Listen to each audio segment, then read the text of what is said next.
On verra bien. On verra bien.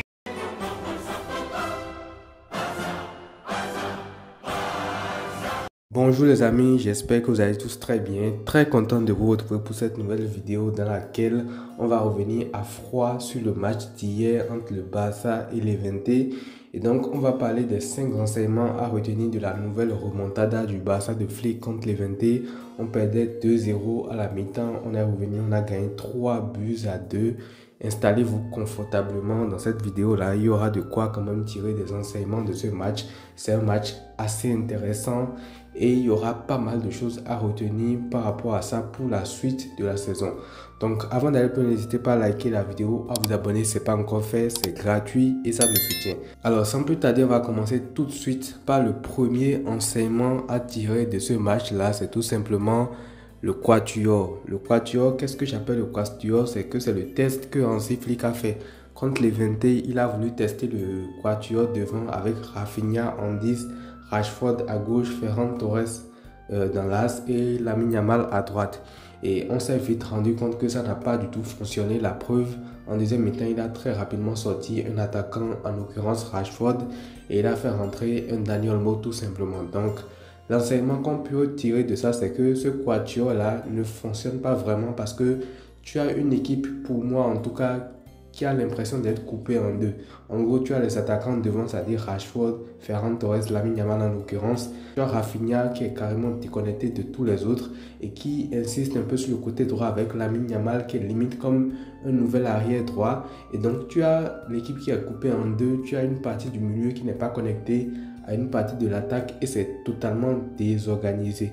Donc ce que je veux dire par là, c'est pas que ça ne va pas marcher. En l'occurrence, hier ça n'a pas marché, les 4 devant, mais j'ai l'impression que ça n'a pas marché parce que j'ai l'impression que Rafinha n'est pas un joueur fait pour jouer à ce poste-là, en tout cas contre les blocs bas. L'Levante jouait quand même avec un double rideau défensif en 5-4 ou en 5-5 même si on veut le dire.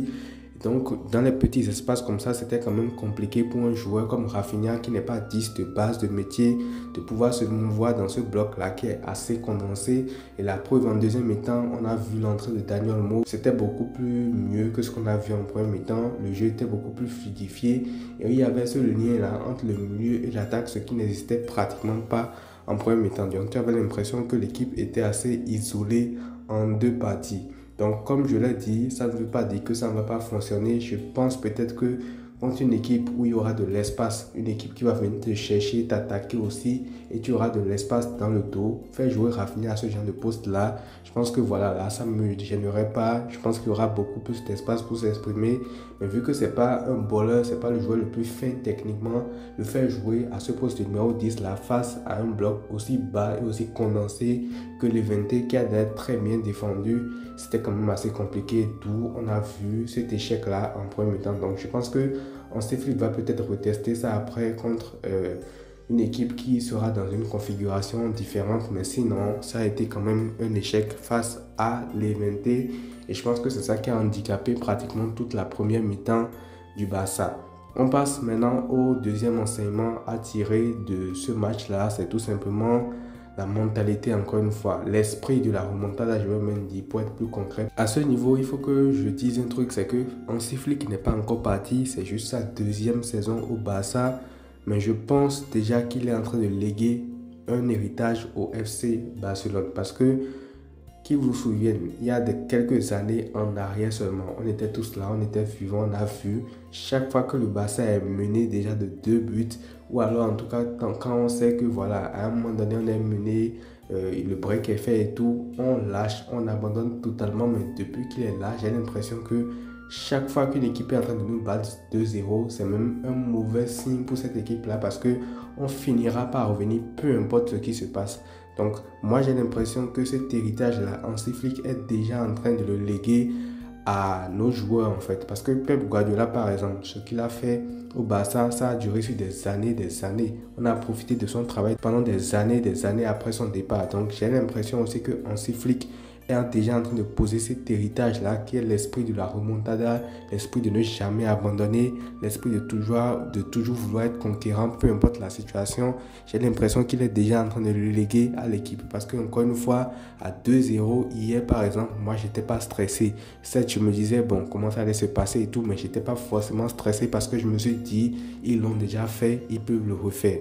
On revient de la mi-temps, 2 buts coup sur coup, et après le 3e but vient en fin de match. Donc cet esprit de la gagne, là, cet esprit conquérant, cet esprit de ne pas toujours abandonner, peu importe le match et tout, j'ai l'impression déjà que c'est un héritage d'emblée que Hansi Flick est en train de laisser à ce Barça-là. Et c'est une mentalité qui est très très bonne, surtout dans un football aujourd'hui où tout peut aller à la vitesse de la lumière en fait, parce que j'ai l'impression qu'aujourd'hui les choses vont tellement vite.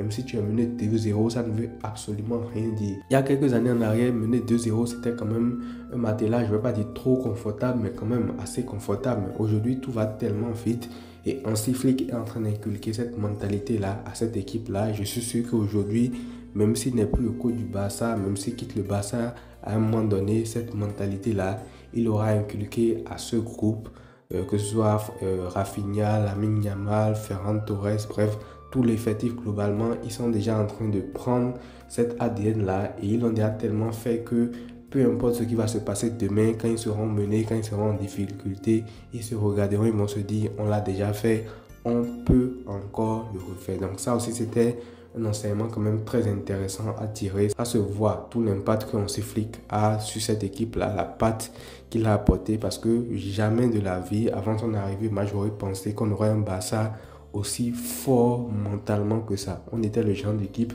à s'effondrer en fait, tout simplement. On passe au 3e enseignement à retenir de ce match-là, c'est tout simplement Monsieur Pedri. Alors, comment vous dire? Déjà, moi j'ai une question. Depuis l'année passée et cette année, est-ce que vous avez des matchs en tête où Pedri a été mauvais? Ou alors combien de matchs vous avez en tête depuis l'année dernière où Pedri a été vraiment mauvais? Celui qui arrive à me sortir une liste de plus de 3 ou bien 2 matchs, franchement, c'est qu'il est allé chercher très loin. Parce que ce joueur-là, honnêtement, aujourd'hui, on parle de meilleur milieu de terrain du monde, mais moi, je pense que c'est le meilleur joueur du monde, en fait. La constance que Pedri est en train d'avoir, c'est n'importe quoi. Et moi, je pense qu'on peut commencer tout doucement à parler du prime de Pedri, en fait. Parce que là, il aura 23 ans cette année, si je ne me trompe pas. Et il est dans la fleur de l'âge, il commence à enchaîner énormément de matchs. Et le plus important, c'est qu'il est bon à tous les matchs. En premier temps, par exemple, hier, tu peux attaquer tout le monde dans l'équipe, sauf lui. À un moment donné, il fait une passe, première intention, pied gauche à Ferran Torres qui se retrouve face au goal. Ferran Torres rate cette occasion-là. Et c'est lui qui égalise, c'est lui qui organise le jeu, c'est lui qui est très impactant au milieu de terrain.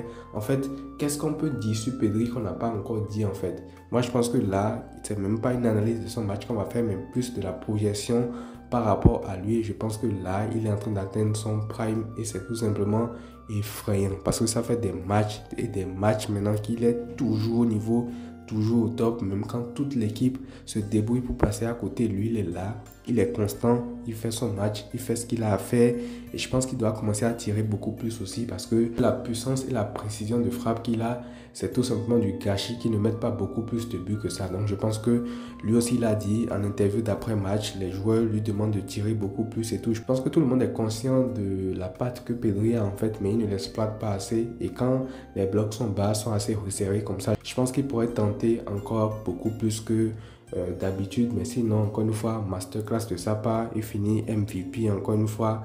Que voulez-vous que je vous dise en fait? C'est Pedri Potter tout simplement. Donc j'espère vraiment qu'il va marquer un peu plus de buts cette saison. Côté passe et tout, il est très bien réglé. Il y a je sais coéquipier qui ne marque pas tout le temps. Sinon franchement Pedri, moi je pense qu'on peut déjà commencer à dire qu'il est à son prime. On va juste espérer qu'il n'ait pas de blessure à nouveau pour le freiner dans sa progression. Mais sinon, depuis l'année passée, il est tout simplement au top. On passe maintenant au 4e enseignement de cette vidéo qui est tout simplement Marcus Rashford. Alors moi j'aimerais rapidement revenir sur son match d'hier pour dire qu'il n'a pas du tout été mauvais parce que certes il a été sorti en fin de mi-temps, mais pour moi c'était plus un problème d'animation globale parce que j'ai bien aimé son match et je persiste à croire que son meilleur poste dans ce Barça là, où en tout cas le poste où il sera le plus à l'aise, ce sera le poste sur le côté gauche, où il peut combiner avec Baldé, où il peut entrer à l'intérieur du jeu. En fait, c'est lui qui décide de comment il se déplace dans le jeu en fait. Donc hier, je l'ai trouvé très bon, très remuant. Il a réussi quelques dribbles, il a réussi à créer quelques occasions également. Mais comme je l'ai dit, c'était plus un problème global, c'était plus un problème basé sur une animation offensive qui n'était pas trop compatible avec Rafinha, qui n'était pas trop connecté au reste de l'équipe, ce qui fait que voilà, forcément, il y a une cassure entre le milieu et l'attaque. Donc derrière, toute la performance offensive de l'équipe est impactée. Mais sinon, individuellement, lui, en tout cas, je l'ai trouvé en jambes, je l'ai trouvé affûté. Il a fait quelques différences par-ci, par-là. Donc, je tenais quand même à faire ce disclaimer-là. Parce que je pense que vu que c'est lui qui est sorti premièrement et tout, parmi ceux de devant, on pourrait croire qu'il a fait un mauvais match. Alors que pas du tout. Pas du tout. Je pense que son match est également très correct à Rashford. Et j'espère que voilà, ça va lui prendre du temps, c'est vrai, mais j'espère qu'il pourra s'adapter très vite à l'équipe. Là, il est toujours en train de prendre ses repères. Il faut toujours du temps, c'est normal. Et il vient d'arriver dans un nouveau championnat avec de nouveaux coéquipiers et tout. Mais en tout cas, je ne trouve pas qu'il ait fait un mauvais match, tout simplement. Donc voilà les amis, c'est tout pour cette vidéo. N'hésitez pas à me dire ce que vous en pensez dans les commentaires. Je vous lirai. Prenez tout soin de vous les amis et à très vite.